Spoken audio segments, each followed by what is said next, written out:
घर में दिवाली की सफाई चल रही थी।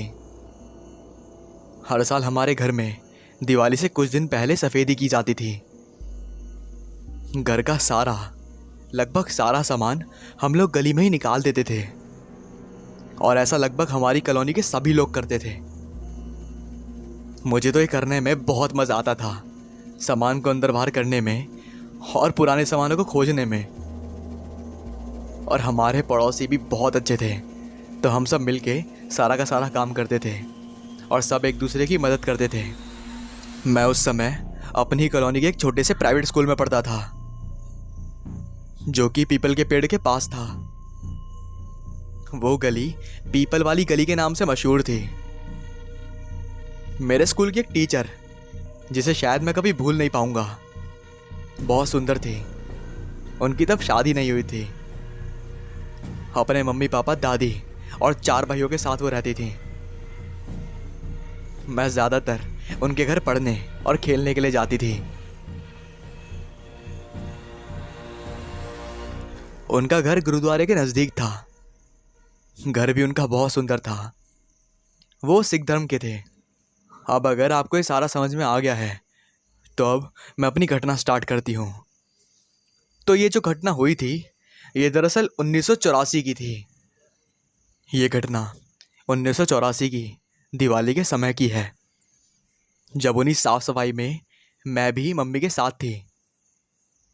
तभी डाकिया तार यानी कि टेलीग्राम लाया, जिसको पढ़ते ही मेरी मम्मी बहुत रोने लगी। मैं उस समय करीब 6.5 साल की थी। पहले तो मुझे कुछ समझ नहीं आया कि मम्मी क्यों रो रही हैं। आस पड़ोस की सारी औरत हमारे घर जमा हो गए। पता चला कि मेरी दादी का देहांत हो गया है। छोटी दिवाली का दिन था वो।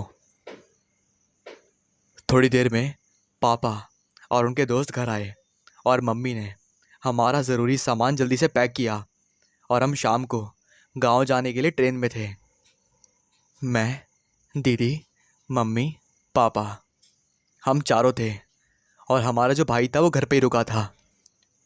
जब हम अपने गांव बिहार पहुंचे, तो नाना जी रेडियो पर समाचार सुनते ही मम्मी को बोले, अरे तुम राजीव को दिल्ली में क्यों छोड़ी आई अकेले? दरअसल इंदिरा गांधी की हत्या के बाद दिल्ली में तबाही मच गई थी। वैसे बाकी राज्यों में भी उसका असर हुआ होगा, पर दिल्ली मुख्य निशाने पर था। मम्मी, पापा और हम सब बहुत बुरी तरह डर गए थे। उन दिनों फ़ोन की इतनी सुविधा नहीं थी। ना हमारे घर दिल्ली में तब फ़ोन था और ना ही गांव में। बस रेडियो पे समाचार सुनते रहते थे। उसी से दिल्ली की खबरें हम तक पहुंच रही थी। जब तक माहौल थोड़ा शांत नहीं हुआ, हमें गांव में ही रुकना पड़ा। फिर करीब महीने भर बाद हम अपने घर आ रहे थे। रास्ते का वो दृश्य आज करीब 36 साल बाद भी बिल्कुल ताज़ा है मेरे दिमाग में। जैसे ही हम ट्रेन से उतरे और घर के लिए बस में बैठे, ये कहाँ आ गए थे हम और कहाँ जा रहे थे, कुछ समझ नहीं आ रहा था। ये वो जगह तो नहीं थी जिसे हम 1 महीने पहले छोड़कर गए थे। चारों तरफ धुआं ही धुआं फैला था। मैं मम्मी की गोद में आंचल में मुंह छुपाए कर बैठी थी। बीच बीच में जब खिड़की से देखती, तो वो भयानक नज़ारा मेरे दिल को दहला जाता। चारों तरफ सिर्फ गिद्ध ही दिखाई दे रहे थे, जो मांस को नोच रहे थे। बहुत सड़न और बदबूदार वातावरण था। जले उजड़े घर, ये वही घर थे ना जो पिछले महीने दिवाली की सफाई के साथ पूरी रंगत के साथ रंगाए गए थे। इन सारे दृश्य को देखकर मेरा बचपन दहल गया था। ऐसा लग रहा था कि हम कोई डरावनी फिल्म देख रहे हैं। कर्फ्यू तो शायद थम गया था, पर इक्का दुक्का लोग ही कभी कभार रास्ते में दिख रहे थे। हम लोगों को भाई, जो उस समय घर पर अकेले थे, उनकी बहुत चिंता हो रही थी। जब से हम बस से उतरे थे, मैंने बस एक ही जिद पकड़ रखी थी, मुझे मुझे घर जाना है। ये हम कहाँ आ गए? ये मेरी कॉलोनी नहीं है। मेरा मन ये समझने को तैयार नहीं था कि ये अपनी कॉलोनी है। मेरी कॉलोनी में सबसे ज़्यादा असर मेरी फेवरेट टीचर, वो 4 भाई बहन के घर पर पड़ा था। उनका परिवार इस दंगे का शिकार हो चुका था, क्योंकि और भी बहुत सारे सरदार हमारी कॉलोनी में रहते थे, लेकिन लेकिन उनकी रक्षा काफ़ी सारे हिंदू परिवारों ने की थी।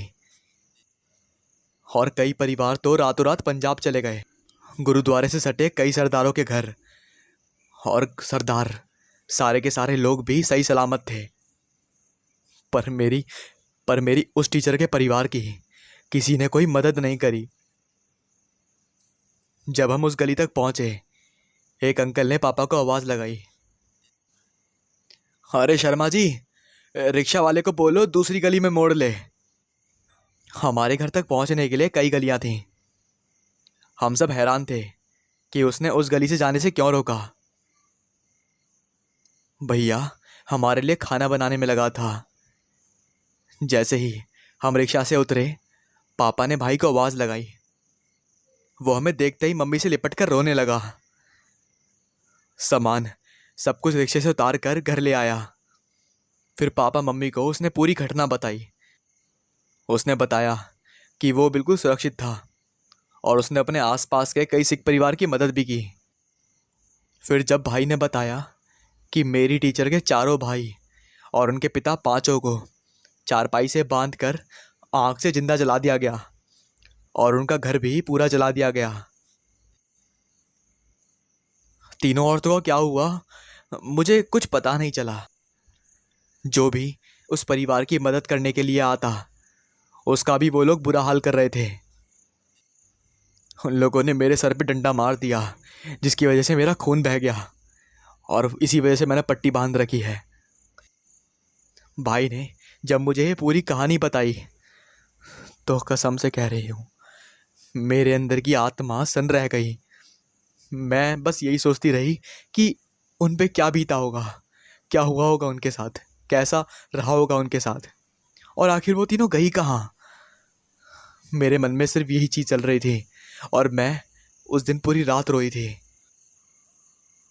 कई सालों तक वो घर जला हुआ बिल्कुल काला नजर आता। ज़्यादातर लोग उस गली से कम ही निकलते थे, पर मैं जिज्ञासावश उस घर के पास खड़ी हो जाती थी कि मेरी मैम कहाँ गई। वो हंसता खेलता परिवार, वो खुशियों का घर मातम मना रहा था। एक बड़ा सा ताला उस गेट पर लटक रहा था। कई साल बाद कई प्रॉपर्टी डीलर ने उस घर को बेचने की कोशिश करी, रंग रोगन भी करवाया। कुछ दिन परिवार वहाँ पर रुके भी, पर वहाँ पर कोई भी परिवार टिक नहीं पाया। घर कुछ ही दिनों बाद फिर काला, जैसे काला था जलने के बाद वैसे ही लगने लगता। ये घर हमेशा मेरी यादों में रहा। उस घटना के बाद कई सालों तक तो मैं अंदर नहीं गई थी, पर 2005 में जब मैं अपने बड़े बेटे, जो इस समय 3 साल का था, उसे लेकर अपने मायके, हाँ हाँ, अपने घर शादी के बाद तो घर मायका ही कहलाता है, तो मैं मायके लेके गई थी। हमारा घर तुड़वा कर पापा और भाई घर नया बनवा रहे थे। समस्या ये थी कि करीब 5-6 महीने के लिए किराए पर ऐसा घर चाहिए जो हमारे घर के पास भी हो और कम से कम 2-3 कमरे हों। भाई, भाभी और उनके 3 बच्चे, मम्मी पापा, और उस समय मैं भी अपने बेटे के साथ करीब 1 महीने के लिए वहाँ आई थी। सामान भी बहुत था घर का। भाई ने जब एक दिन उस घर को अंदर से देखा, जो कि हमेशा इतने सालों से खाली पड़ा था, और प्रॉपर्टी डीलर उसे किराए पे देने के लिए तैयार था, भाई ने पापा को बताया। पहले मम्मी पापा सब ने मना करा, लेकिन दूसरा कोई उपाय दिख नहीं रहा था। आखिर में हम उस घर में शिफ्ट हो गए। मैं करीब 25 दिन वहां रही और फिर अपने ससुराल आ गई। अच्छा हाँ, एक चीज़ और बताना चाहती हूँ। जब मैं ये कहानी लिख रही थी तो पता नहीं आधी कहानी कहाँ चली गई। बार बार ऐसा हो रहा है कि मेरे पेज बार बार गायब होते हैं। मुझे समझ में नहीं आ रहा कि ऐसा क्यों है। और शायद कुछ है जो मुझे आपको एक कहानी बताने से रोक रही है। लेकिन फिर भी अब मैं आगे कहानी स्टार्ट करती हूँ। जब तक मैं वहाँ अपनी टीचर यानी उन सरदारों वाले घर में थी, कभी मुझे डर का एहसास नहीं हुआ। बचपन में हमेशा लगता था कि मेरी मैम वही होंगी, लेकिन कोई नहीं था उस घर में। हाँ, ये घर वैसा बिल्कुल नहीं था जैसा पहले अंदर से दिखता था। गली की सड़क से बहुत नीचे हो गया था। अंदर आने के लिए पत्थरों को जोड़कर भाई ने सीढ़ी बनवा दी थी। मेरा बेटा छोटा था, दिन भर कुछ ऐसी बदमाशी करता। कभी पानी गिरा देता, कभी कोई सामान तोड़फोड़ कर देता, तो कभी मेरे छोटे भतीजे को रुला देता। और उसका वहाँ मन नहीं लगता था। उसे खुले बड़े घर में रहने की आदत थी। वो हमेशा परेशान रहता वहाँ पर। बचपन से जिस घर में जाने की जिज्ञासा रहती, तब उसी घर में आने के बाद भी मुझे लगभग सारा दिन बाहर ही गुजारना पड़ता। ज़्यादातर मैं उसे मंदिर ले जाती या फिर गुरुद्वारा ले जाती। वो वहाँ पर खुश रहता था। कभी किसी पड़ोस वाली दादी, भाभी, चाची, आंटी के घर, तो कभी ऐसे ही गलियों में लेकर उसे घूमती रहती। रात तक इतना थक जाती कि पता ही नहीं चलता कि मुझे कब नींद आ गई। कहने का मतलब यह है कि मुझे कभी डर नहीं लगा उस घर में। लेकिन एक चीज़ बड़ी अजीब लगी कि इस घर में अब हमसे मिलने कोई नहीं आता था। मैं तो अपने बेटे को लेकर इतना व्यस्त रहती थी।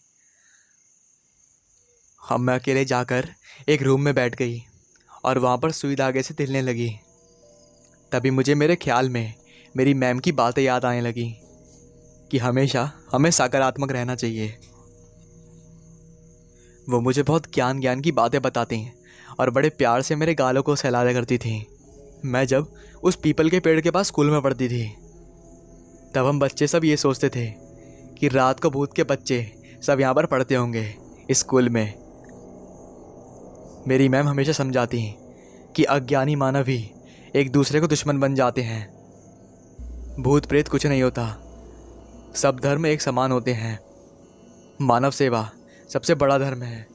और बहुत सारी बातें मैंने अपने जीवन में उतारने की भी कोशिश करी। अब ये सोचते सोचते मेरी आंख लग गई और मेरे को सपने में मेरी मैम दिखाई दी,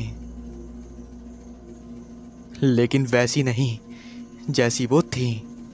उनके बाल खुले खुले थे, उनकी आंखें लाल थीं, उनके मुंह पे कुछ कुछ धारदार चाकू से गिरा रखा था और उनके उनके होंठ बाहर थे। वो मेरे को देखकर अजीब तरह से रोने जैसा मुंह बना के रखी थी। बहुत डरावनी लग रही थी वो।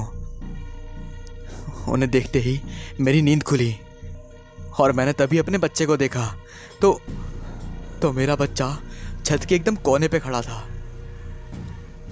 वो छोटा था, उसमें इतना दिमाग नहीं था कि वो क्या कर रहा है। 3 साल का तो था वो।